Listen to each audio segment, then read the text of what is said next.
I've also talked about this in reference to cannabis when I did an episode about cannabis.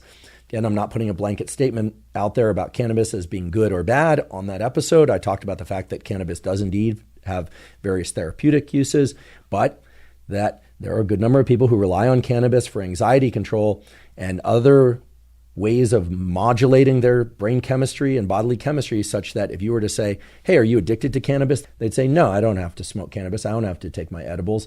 But if you were to push them a little bit and say, all right, well then, let's do an experiment where you don't consume any cannabis in any form for 10 days. They don't like the idea of that experiment at all. So much so that were they to run that experiment, they would experience a lot of the withdrawal symptoms associated with addiction.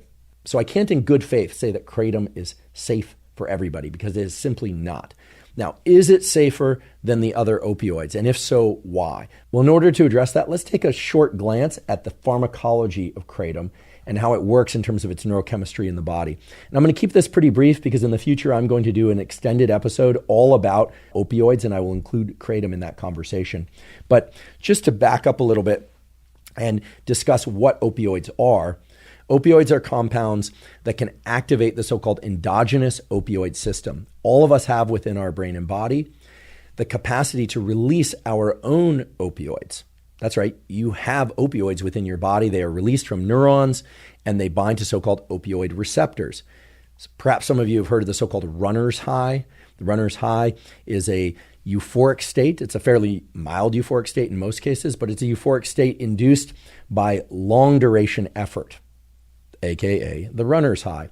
The runner's high is just a phrase used to explain that when we engage in long duration repetitive action effort, the body starts releasing these endogenous opioids. They bind to receptors and they trigger things like analgesia, relief from pain. They trigger mild euphoria. They tend to change our perception of the outside world, make things look more beautiful, shiny. They give things a little bit of a sheen. What I just described is a mild version of what people experience when they take something like morphine. When people take morphine, there's more of a sedative effect, there's more of a euphoric effect, and there's more of a dreamlike effect. And again, it will depend on dosage. Kratom and morphine and hydrocodone all have the property of acting like the endogenous opioids, but at much higher potency. When you bring them into your system, they cross the blood-brain barrier, so they go into the brain, and they bind to a number of different opioid receptors. There's the mu opioid receptor. By the way, these names all follow Greek alphabet letters. So the mu opioid receptor, the kappa opioid receptor, there are a bunch of different ones. Kratom binds preferentially to the mu opioid receptor and somewhat to the kappa opioid receptor. There's a big misconception out there. A lot of people, especially people who are proponents of kratom, will say no, morphine and hydrocodone bind the mu opioid receptor, whereas kratom binds the kappa opioid receptor. So it's a different compound, very, very different. Not true.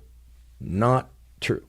Kratom, morphine, and hydrocodone all bind to the mu opioid receptor. And that's what's largely responsible for its opioid-like effects, especially when you get the dosage up to a level where you start getting the mild sedation, the analgesia, the pain relief. And keep in mind, a lot of people are taking kratom because they want pain relief.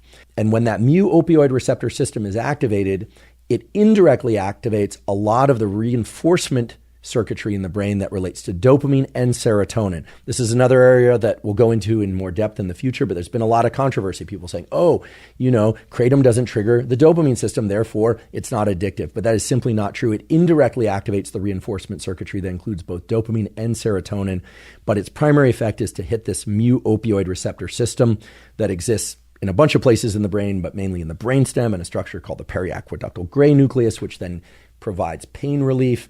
It triggers a number of different shifts in cognition. It's what creates that mild euphoria, et cetera, et cetera.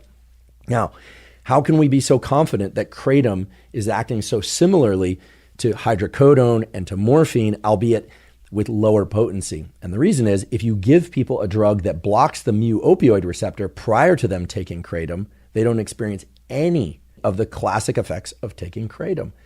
No euphoria, no analgesia, no sedation, even at the low dosages, no mild stimulant effect. So we really have to look at kratom as an opioid. Okay, that's just the honest truth. And if you're somebody who doesn't like this message because you like kratom, I'm not telling you that you don't like kratom. I'm telling you, you likely like kratom because it's an opioid. So again, if you go online and you start asking questions about kratom, again, you're going to see these two camps. You're going to see the kratom is terrible, it's addictive, it's everything bad camp. And then you're going to see the other camp out there, very vocal as well, talking about how kratom helped them avoid other things that are worse. And, this is an argument that, frankly, I don't think we want to lean on, right? The idea that substance A is not as bad as substance B, and that making substance A unavailable is just going to send everyone running for substance B, that's a weak argument, frankly, right? I heard this argument around cannabis. And by the way, I think pretty balanced about cannabis. If you listen to the episode I did on cannabis, I think you'll agree that I believe that cannabis has its therapeutic applications. I also believe that young people, especially young males with a predisposition to psychosis, should not be taking high concentration THC cannabis because the data tell us they are already at risk of psychosis and they are at a much greater risk of psychosis if they do. So I think I'm pretty balanced about the story on cannabis. But I often hear the argument, cannabis isn't as bad as alcohol and therefore cannabis is good. That's simply not rational. What we should be saying is whether or not it's cannabis or alcohol or kratom or any substance for that matter, what are the potential benefits? What are the potential risks? And again, this is far too much than we can go into in this AMA, and we will go into in a future full-length episode of the Huberman Lab podcast.